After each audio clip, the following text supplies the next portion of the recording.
Hi everyone, and welcome to my channel. For those who don't know me, my name is Sierra, and I'm a certified health coach with a background in psychology. If you watched my last video, you would know that I've gone through quite the journey with health and fitness. After spending most of my childhood overweight, I managed to lose around 50 pounds in high school. However, I lost the weight in a very unhealthy and unsustainable way, which eventually led me to developing issues with binge eating and bulimia that lasted over 4 years of my life. Although my weight fluctuated heavily during this time, the average trend was a trend upwards. And at the peak of my binge eating issues, I gained over 30 pounds back. Thankfully though, after years of research, self-experimentation, and a full-on psychology degree, I eventually figured out what actually works in terms of losing weight and keeping it off. Not only was I able to completely overcome my issues with binge eating and bulimia, but I was finally able to lose the excess weight I gained due to binge eating, and I've maintained my ideal weight for several years now. In this video, I want to talk about how I was finally able to lose weight and keep it off after so many years of trying, and how others can do it too.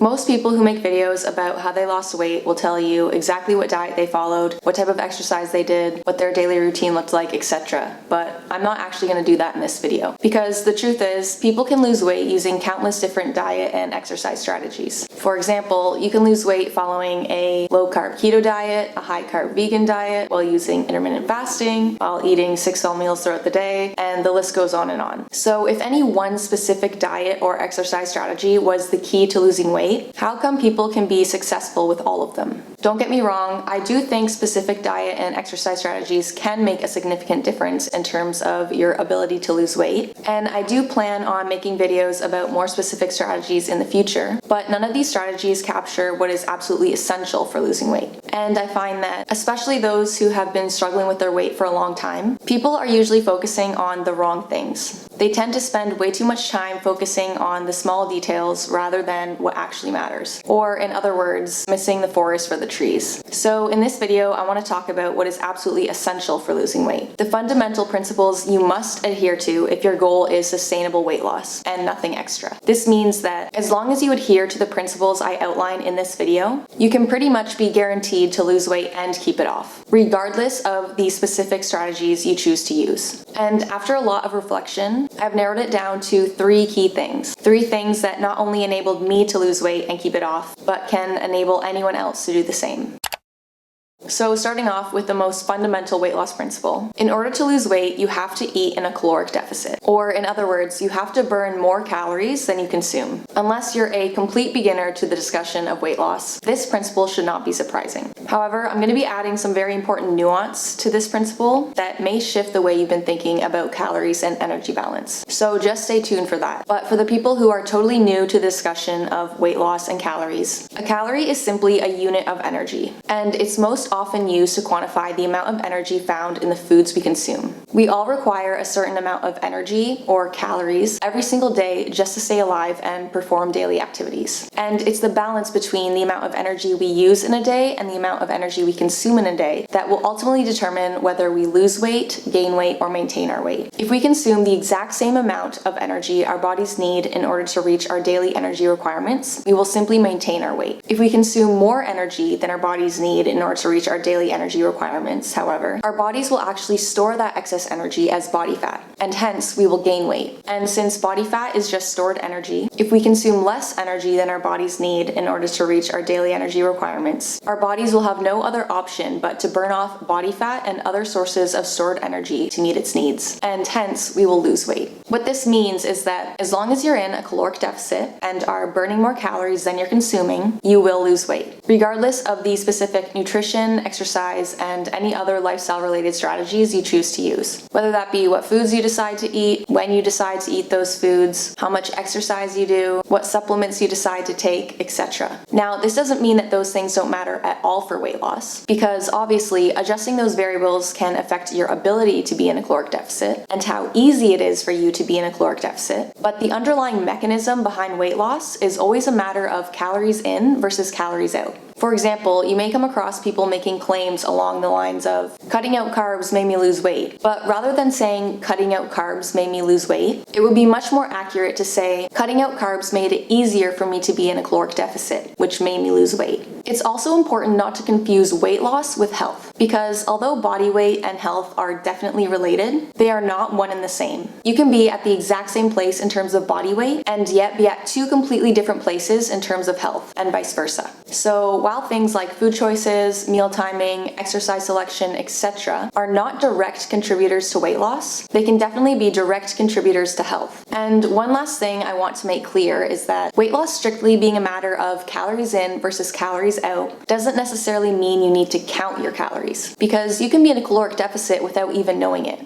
But whether you know how many calories you're consuming in a day or not, you are still consuming a certain number of calories every single day. And if that number is not less than the number of calories you're burning, you will simply not lose weight. Now, all that being said, this is where the nuance comes in. Because, as I mentioned, I knew about calories for years, and I also counted my calories for years, and yet I still struggled with weight loss. And this is because not only is being in a caloric deficit way easier said than done, but I was also approaching calories and energy balance in a very unproductive way. Specifically, I had a very all or nothing mindset when it came to calories and being in a caloric deficit. I would tend to set very strict calorie targets for myself. And after years of counting my calories, I actually became really good at hitting those targets. I could hit my calories perfectly for days, weeks, and sometimes even months on end when I was feeling really motivated. And this was always how I was able to lose weight in the past. However, whenever I wasn't able to be absolutely perfect with my calories, for whatever reason, maybe because my schedule got messed up one day or I was simply extra hungry one day, I would end up feeling like a failure. And since I already felt like a failure, I would just end up saying screw it and abandoning my plan altogether. In other words, I was either on track with my plan and perfectly sticking to my calories, or I was off track with my plan and using the opportunity to eat whatever I wanted. And there was no in between. And so ultimately, despite being absolutely perfect with my calories most of the time, these brief periods of abandoning my plan and completely letting go of control were enough to prevent me from being in a caloric deficit altogether. And this is precisely what is so detrimental about the all or nothing mindset. Because, of course, it would be nice if we could learn how to be perfect or all in all the time. But this is extremely unlikely to happen, because no matter how motivated, prepared, or disciplined you may be, there are always going to be things that are out of your control. And so if the only things you know how to do are either be perfect or fall off your plan completely, well, then it's only a matter of time until you fall off your plan completely. And you'll only be willing to get back on track when you feel you can be absolutely perfect. So the key thing to understand is that your inability to be perfect is not the problem. Losing any significant amount of weight is a process that happens over long periods of time. And so what you do on any one given day isn't what truly matters in terms of your weight loss results. What truly matters is that your average daily calorie intake has you in a caloric deficit over time. And what this means is that you don't have to be absolutely perfect with your calories every single day in order to see results. For example, let's say your goal is to lose 1 pound per week and are therefore trying to eat in a 500 calorie deficit every single day. If you accidentally end up eating a little bit more than planned some days, say a couple hundred calories a few times in the week, sure, maybe you won't lose as much weight as you initially wanted to that week, but you still will lose weight that week. And it's not like you even need to be in a caloric deficit every single day. You could have a couple days in the week when you eat at maintenance or even in a surplus and still be in a caloric deficit overall. So in the grand scheme of things, small mistakes like this aren't really a problem. However, if every little mistake or unexpected circumstance causes you to binge or abandon your plan altogether, well, then that is a problem. Take what I used to do, for example. A normal binge for me could be anywhere from 4,000 to well over 10,000 calories. So despite being in a caloric deficit most of the time, my binges were so big that they would essentially erase my entire deficit. Even one small binge a week would be enough to not only erase my entire deficit, but actually put me in a caloric surplus, which explains why I was gaining weight despite dieting almost all of the time. I may have been in a caloric deficit most days of the week, but overall, I really wasn't in a caloric deficit at all. And this is an extreme example. You don't need to suffer from binge eating in order to experience this problem. Let's say you have a habit of snacking and not tracking it, or you simply like to drink and go out on the weekends. Calories from snacks, fast food, and alcohol can add up extremely quickly. And if you're not careful, the exact same thing can happen, just to a lesser extent. So this is where I want to make a little amendment to the first principle. Rather than thinking about calories and energy balance on a short-term or daily basis, like I used to in the past, the key for me was focusing on average calorie intake over time. By making a point to emphasize average calorie intake over time, rather than just calorie intake in general, it draws attention to two key things. On the one hand, it draws attention to the fact that you don't need to be absolutely perfect with your calories every single day in order to see results. You can choose to be flexible with your calories on a day-to-day basis, and you can even get away with making mistakes from time to time. On the other hand, however, it also draws attention to the fact that every single calorie counts. It may be okay to make some mistakes, but you still need to be good enough overall. All of your mistakes count, and if those mistakes are too frequent or too extreme, you can easily erase your entire deficit. So although you don't need to be perfect, you definitely still need to have limits and standards for yourself. Now, it may not seem like this would make a big difference, but making this small shift in the way I was thinking about calories and energy balance was completely game-changing for me, because it's what first enabled me to finally start challenging my all-or-nothing mindset when it came to food. I stopped trying to figure out how to be perfect and avoid mistakes altogether, and instead, I started trying to figure out how to navigate the gray area. I was able to find a balance between being disciplined and being flexible, while still staying within certain boundaries. So although I definitely wasn't perfect when I lost weight this time around, I was still much better overall. And since I learned how to navigate through mistakes and challenging circumstances, rather than letting them derail me completely, I've been able to maintain my results ever since. So in summary, whether you're aware of how many calories you're eating or not, you need to be in a caloric deficit in order to lose weight. And more specifically, you need to be in a net caloric deficit over a significant period of time. This means that you don't need to be perfect or be in a caloric deficit every single day in order to lose weight, but you still need to be in a caloric deficit overall. This video could essentially end here, because at least in terms of what you actually have to do to lose weight, being in a caloric deficit is all that's required. Like I mentioned, however, sticking to a caloric deficit is much easier said than done. The truth is, most people know what to do, but just can't seem to get themselves to do it. So while the first principle covers the actual mechanism behind weight loss, the second and third principles are going to cover how to actually get yourself to stick to it. So the second principle is to start focusing on mastering your mindset. If you watched my last video, you would know that it wasn't until I started getting deeper into my psychology degree and learning more about the importance of mindset that I was finally able to start overcoming my issues with food and weight for good. Generally speaking, the term mindset refers to the set of beliefs, values, and perceptions you hold about yourself and the world around you. Your mindset affects essentially every area of your life, and making some simple shifts in mindset can drastically influence your chances of success. The all-or-nothing mindset I discussed in the last point is a perfect example of this. When you have an all-or-nothing mindset, you tend to let small mistakes turn into absolute failures because you're unable to accept anything but perfection. But when you start challenging the all-or-nothing mindset, you can start viewing mistakes as a normal and necessary part of the behavior change journey, and therefore be able to start bouncing back quickly from mistakes rather than letting them derail you completely. And this is just one example. There are so many other examples of different mindset tips and strategies that can drastically impact how you think, feel, and behave in any given situation. This is a topic I plan on talking a lot more about in the future, since there's simply too much to summarize in one video. But for those of you who really want to start applying this now, here are some of the most important mindset shifts I believe you can make. The first is to adopt a growth mindset. The term growth mindset is used to describe people who believe that their skills, abilities, and intelligence can be improved with time, effort, and practice. It's usually contrasted with the term fixed mindset, which is used to describe people who believe that their skills, abilities, and intelligence are fixed traits that cannot change. In other words, they believe people are born with a certain amount of skill and intelligence that cannot be learned or improved upon. Essentially, it boils down to whether or not you believe you can change, and whether or not you believe your success is within your control. People who've been struggling with food and or their weight for a long time tend to develop fixed mindsets. After trying and failing so many times, they get to a point where they simply don't believe it's even possible for them to change anymore. Oftentimes, however, having a fixed mindset is exactly what's preventing people from being able to change in the first place. Because if you don't truly believe you can change, why would you even try? it essentially becomes a self-fulfilling prophecy. When you have a fixed mindset and don't believe your effort is going to get you anywhere, you're very unlikely to put forth any effort at all, and are much more likely to give up in the face of challenges. When you adopt a growth mindset, however, rather than seeing challenges as evidence that you can't reach your goals, you can start seeing them as opportunities to learn, experiment, and improve. And you are therefore much more likely to persist in the face of challenges and put in the effort that's required to achieve your goals. So no matter how many times you've failed in the past, or how many times you end up failing in the future, you have to continue believing in yourself. Because when things inevitably get difficult, the belief you have in yourself is what's going to provide you with the confidence and willingness you need in order to push through.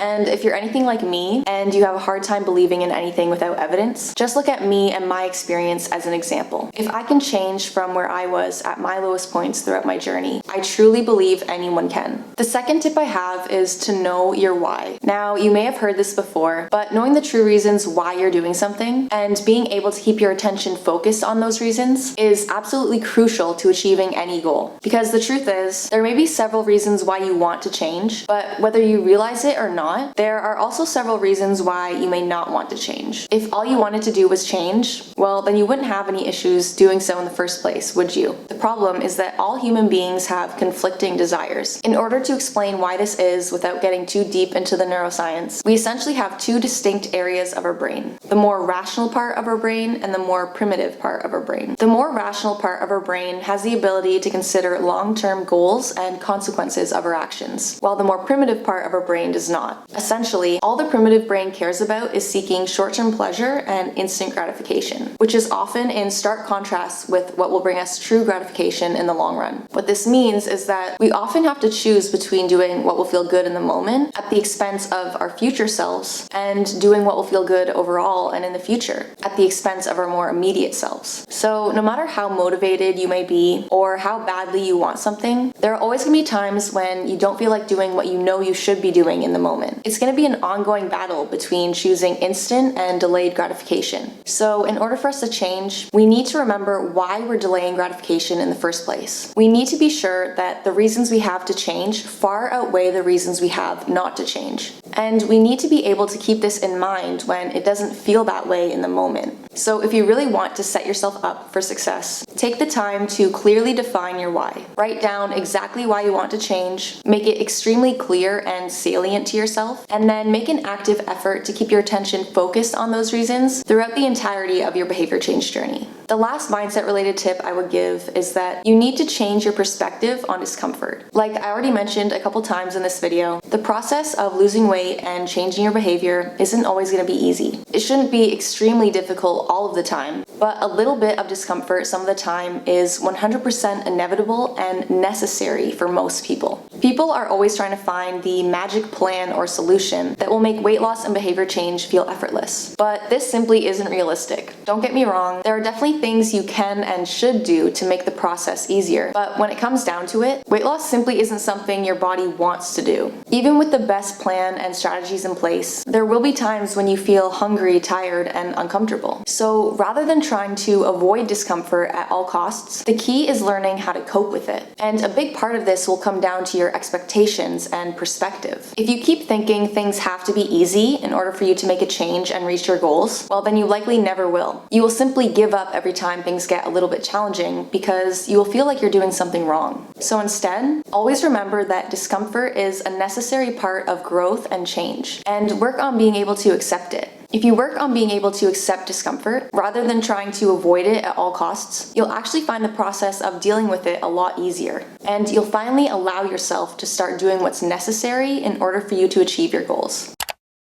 So the third and final principle is to focus on finding the weight loss plan that will work best for you. And this is where specific diets, workout routines, and other exercise strategies can come into play. It may sound a little ironic of me to mention the importance of specific strategies, since I've essentially been saying to focus less on specific strategies throughout this entire video. But the point of me saying that wasn't to dismiss the importance of the strategies you choose to use entirely, because obviously the strategies you choose to use can make a significant difference in terms of your weight loss results. results. However, on top of their importance being secondary to the first two principles I discussed, the only way they can make a difference is in the context of how they will work for you as an individual. In other words, although there may be no best weight loss plan, there may be a best weight loss plan for you. We already know that the key to losing weight is being in a caloric deficit. So as long as you have that covered, you can essentially choose whatever diet and exercise strategies you want to. However, different strategies will work better for different people. Some people may do better following a low-carb keto diet, while others may do better following a high-carb vegan diet. Ultimately, the key is finding the approach that will work best for you. And if your goal is to lose weight, the best approach for you is going to be the one that enables you to eat in a caloric deficit most consistently. Now, me telling you to do what works for you may sound a little bit cliche, but I still believe it's a really important point to stress. Because despite constantly hearing this, people still waste so much of their time and energy focusing on what other people are doing. Even me, despite being far into my health and fitness journey, I still find myself struggling with this from time to time. Recently, for example, I've been following a lot of people who like to train fasted first thing in the morning. And since the idea of fasted training appealed to me so much, I tried to make it work for a really long time. However, I never actually felt good training fasted first thing in the morning, at least not consistently. I thought I would eventually adjust to it, since that's what other people said happened to them, but I never did. And so, rather than training at a time I knew worked better for me all along, I ended up wasting so much of my time and energy doing something I knew didn't make me feel my best, simply because it's what other people said worked best for them. So sure, it can definitely be helpful to get ideas and inspiration from others, and it's definitely worthwhile to experiment with different approaches. But at the end of the day, it doesn't matter at all what anyone else is doing or what anyone else tells you to do. You need to find the approach that works best for you.